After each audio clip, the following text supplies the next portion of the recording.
बिस्मिल्लाहिर्रहमानिर्रहीम। Point number 40 है कि maximum flow pressure at coronary vessels occur in कि हमारे जो कोरोनरी वेसल्स है, हार्ट को जो वेसल सप्लाई करती है ना कोरोनरी वेसल, तो उसमें मैक्सिमम फ्लो कब होगी? तो eight the beginning of diastole, diastole के बिगिनिंग में हार्ट को जो है ना सबसे ज़्यादा ब्लड सप्लाई जाएगी। सही है, क्योंकि डायस्टोल के बिगिनिंग में जो है ना सिस्टोल एंड होगा, तभी डायस्टोल की बिगिनिंग होगी। तो सिस्टोल के एंड पे जो है ना मैक्सिमम प्रेशर होगा, ठीक है, क्योंकि सबसे ज़्यादा ब्लड जो है ना तब एडजेक्ट होगा।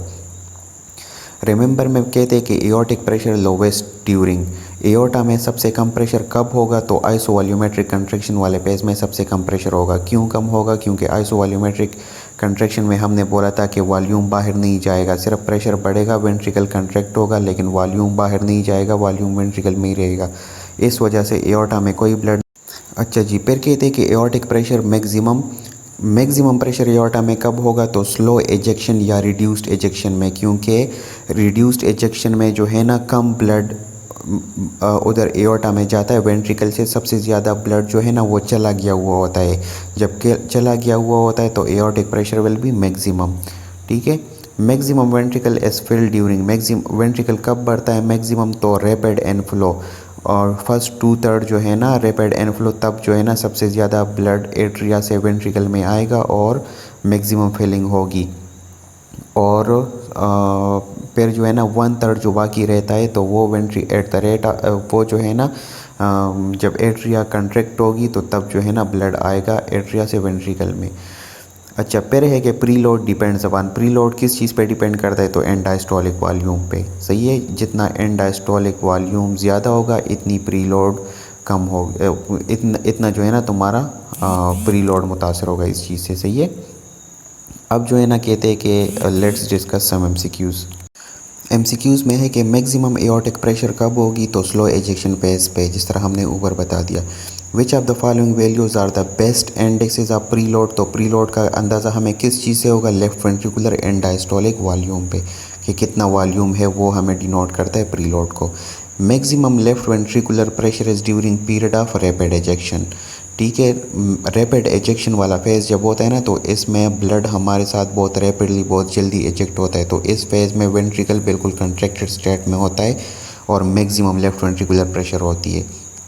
अब ventricular filling pressure highest in rapid filling phase. अब वेंट्रिकल की फिलिंग प्रेशर हाईएस्ट कब होगी? रैपिड फिलिंग फेज में, ठीक है। अच्छा, ventricular filling is highest during, अब ऊपर वाली स्टेटमेंट को ज़रा और, तो कब होगी? फर्स्ट थर्ड ऑफ डायस्टोल में। फर्स्ट थर्ड ऑफ डायस्टोल जब होगा तो 80% पैसिव फिलिंग होगी, एक्टिव फिलिंग 20% जो रहती है उसके लिए एट्रियल कंट्रैक्शन रिक्वायर होगा। अब कहते हैं कि हाई वेंट्रिकुलर प्रेशर जब सबसे ज़्यादा हो और वेंट्रिकुलर वॉल्यूम लो हो तो वो कौन सा फेज़ है? तो वो रैपिड एजेक्शन है। रैपिड एजेक्शन में चूंकि ब्लड निकल रहा है तो वॉल्यूम लो है और वेंट्रिकल जो कि फुल कंट्रैक्टेड है तो प्रेशर ज़्यादा है। इन अ कार्डियक साइकिल सेमिलूनर वाल ओपन्स ड्यूरिंग रैपिड वेंट्रिकुलर एजेक्शन, क्योंकि एजेक्शन तब होगी जब वाल ओपन होगा। तो जब प्रेशर वेंट्रिकल का इतना बढ़ जाए कि सेमिलूनर वाल यानी कि एओर्टिक और पल्मोनरी वाल ओपन हो जाए तो तब रैपिड वेंट्रिकुलर एजेक्शन होगी। तो इस फेज में खुलती है। Coronary blood flow is mainly maintained by, तो मायोकार्डियल ऑक्सीजन डिमांड और एडिनोसिन या कंजम्पशन से। ये आगे कहते हैं कि maximum left ventricular pressure in young healthy individual is, तो लेफ्ट वेंट्रिकुलर प्रेशर हमारे साथ 120 mm ऑफ एच जी जो कि सिस्टेमिक सर्कुलेशन का प्रेशर है, जबकि राइट वेंट्रिकुलर प्रेशर हमारे पास 8 mm ऑफ एच जी जो कि पल्मोनरी ट्रंक जो है ना वहाँ पे उतना प्रेशर है। तो 120 mm ऑफ एच जी पे हमारे साथ एओर्टिक वाल ओपन होगा और 80 पे राइट वेंट्रिकुलर जो पल्मोनिक वाल है ना तो वो, ठीक है। अब ये लिखा है कि कब ओपन होगा? तो एओर्टिक वाल ओपन होगा, सॉरी, प्रेशर जो है ना इंडिविजुअल में वेंट्रिकुलर प्रेशर मैक्सिमम 120 पे है, लेकिन वाल खुलता 80 पे है, ठीक है। वाल 80 पे खुलता है, मैक्सिमम प्रेशर 120 तक जा सकता है। टैकीकार्डिया जो है ना कार्डियक साइकिल के कौन से फेज को इफेक्ट करती है? तो टैकीकार्डिया इफेक्ट करती है वेंट्रिकुलर फिलिंग को।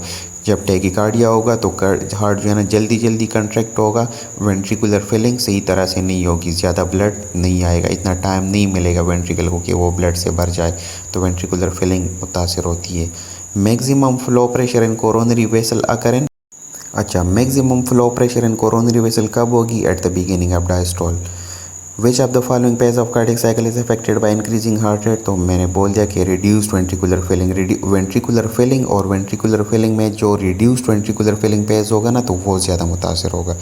विच of the following is responsible for AV nodal delay? Ventricular filling. जब एवी नोडल डिले ज़्यादा होगी तो वेंट्रिकुलर फिलिंग ज़्यादा होगी। जब एवी नोडल डिले कम होगी, जब जो मैसेज है ना, जो एम्पल्स है वो एट्रिया से वेंट्रिकल में अगर जल्दी ट्रांसमिट होगा तो इतना टाइम नहीं मिलेगा वेंट्रिकल को। तो AV nodal delay will prolong ventricular filling. अच्छा जी, ये कुछ चीज़ें जो कि मेमोराइज़ करनी है कि हाईएस्ट पल्स प्रेशर कहाँ पे होगी? तो फीमोरल आर्टरी के बाद पॉप्लीटियल और एआर्टा। सिलेक्शन इस सीक्वेंस में करनी है कि फीमोरल आर्टरी हो तो वो नहीं हो तो पॉप्लीटियल, फिर एओर्टा। मीन आर्टीरियल प्रेशर सबसे मैक्सिमम कहाँ पे होगी? एओर्टा में। सही है। हाईएस्ट सिस्टोलिक प्रेशर कहाँ पे होगी? रेनल आर्टरी में। हाईएस्ट ऑक्सीजन टेंशन कहाँ पे होगी? पल्मोनरी आर्टरी में। ऑक्सीजन टेंशन का मतलब है कि एक तरफ पे ऑक्सीजन बहुत ज़्यादा है और दूसरी तरफ पे कम है, तो ऑक्सीजन टेंशन इसको कहते हैं। तो हाईएस्ट टेंशन पल्मोनरी आर्टरी में होगी, क्योंकि पल्मोनरी आर्टरी में हमारे साथ जो है ना डीऑक्सीजनेटेड ब्लड होता है, तो और उधर लंग्स में जो है ना वो ऑक्सीजनेटेड है, तो ऑक्सीजन टेंशन सबसे मैक्सिमम पल्मोनरी आर्टरी में होगी। इसके बाद है 42 नंबर पॉइंट के एट्रियल फिब्रिलेशन में क्या होता है? पल्स डिफिसिट आता है। ठीक है। आल्सो रिमेंबर द एमसीक्यूज कौन क्या कहते हैं कि diastolic murmur and weak radial pulse. तो ये किस चीज़ को इंडिकेट करता है? ये एओर्टिक रीगर्जिटेशन में। एओर्टिक रीगर्जिटेशन में क्या होगा कि एओर्टा से ब्लड वापस आएगा इनटू वेंट्रिकल्स। तो इसमें क्या होगा? रेडियल पल्स वीक होगी। क्यों? क्योंकि ब्लड वापस आ रहा है, तो पल्स इस वजह से वीक होगी। डायस्टोलिक मर्मर क्यों है? क्योंकि सिस्टोल में तो ब्लड ऊपर चला जाएगा एओर्टा में, लेकिन डायस्टोल जब स्टार्ट होगा तो ब्लड एओर्टिक वाल सही से बंद नहीं होगा, वापस रीगर्जिटेशन होगी, तो डायस्टोलिक में ब्लड जो है ना वापस आएगा इनटू वेंट्रिकल। इस वजह से डायस्टोलिक मर्मर होगा। वो जो ब्लड वापस आएगा तो ये जो है ना साउंड प्रोड्यूस करेगा, तो उसको डायस्टोलिक मर्मर कहते हैं। तो डायस्टोलिक मर्मर और weak radial pulse aortic regurgitation में। Most important clinical feature of water intoxication. Water intoxication के लिए याद रखें कि इट काजेज स्लो पल्स। फिर कहते हैं कि weak pulses in lower limbs and upper limbs, के अपर लिम और लोअर लिम में पल्सेस वीक है and there is radio femoral delay. अगर आप रेडियल पल्स देख ले और फीमोरल पल्स देख ले तो उसमें डिले होगा। ठीक है। तो ये क्यों? ये इंडिकेट करता है क्वार्कटेशन ऑफ एओर्टा को। क्वार्कटेशन ऑफ एओर्टा को। ठीक है। क्वार्कटेशन होगी। क्वार्कटेशन जो है ना वो इसमें ऐसा हो जाता है कि जो एओर्टा है ना, तो वहाँ पे इसकी ल्यूमन नेर हो जाता है, तो ब्लड ईजिली नहीं जाता, ज़्यादा नहीं जाता, तो इस वजह से रेडियल और फीमोरल आर्टरीज में जो पल्स आएगा तो उसमें डिले होगा। ठीक है। रेडियो फीमोरल डिले कहते हैं इसको। A player presented to ER with weak pulses उसकी वीक है इन हिज राइट हैंड में and fracture of right first rib, और राइट जो फर्स्ट रिब है ना तो वो भी फ्रैक्चर हो चुका है। आफ्टर ए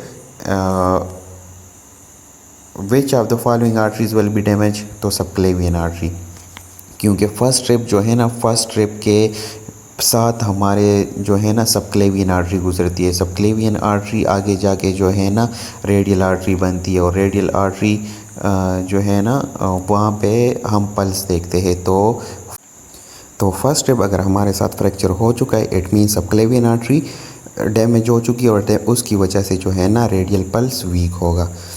फिर है कि septomarginal trabeculae moderator band is attach to right ventricle. Septomarginal trabeculae या मॉडरेटर बैंड ये वो एरिया है राइट वेंट्रिकल में जहाँ पे जो है ना हम आर्टिफिशियल पेसमेकर लगाते। तो एफसीपीएस में अक्सर ये एमसीक्यूज आ जाता है कि वो हम कहाँ पे लगाते, तो राइट वेंट्रिकल हो तो वो मॉडरेटर बैंड या सेप्टोमार्जिनल ट्रेबिकुली, जो भी ऑप्शन हो you have to choose that. Infundibulum present, infundibulum कहाँ पे होता है, तो वो प्रेजेंट होता है इन राइट वेंट्रिकल। सही है। Infundibulum is supplied by right conus artery, right ventricle, so remember right conus artery. ठीक है।